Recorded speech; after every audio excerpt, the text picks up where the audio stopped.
16 guard again ang ating gagawin ngayon sa ganitong klase ng buhok. Ay yun request ng client na 16 guard yung kanyang buhok.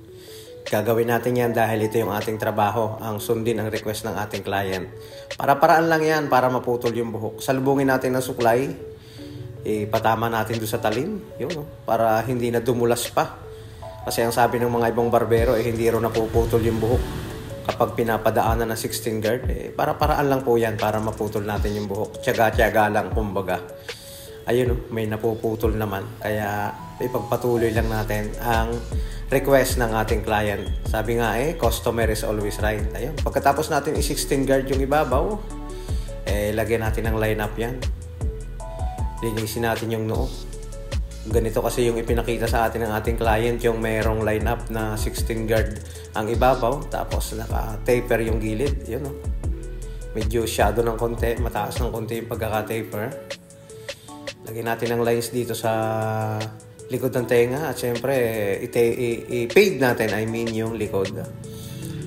Saka lagyan natin ng guhit dito sa kabila. Yan yung mga gusto magpa 16 guard yan, subukan nyo na. Sabihin nyo na sa inyong barbero.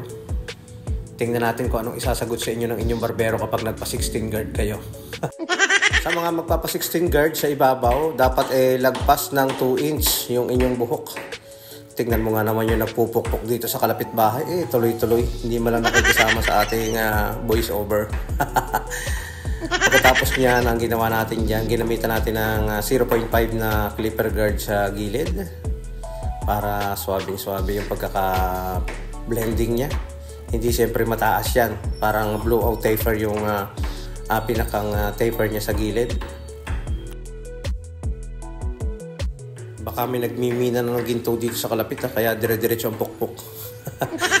Pagkatapos nun siyempre zero open natin para maging balanse. Saka ahitan natin yung nilagyan natin ng line up, yung nilagyan natin ng pinakang guideline paikot para okay na siya. Pagkatapos niya siyempre i-hairstyle na lang natin yung ibabaw.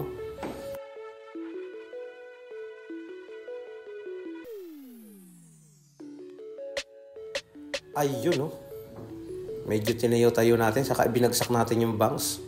Pero may line up siya.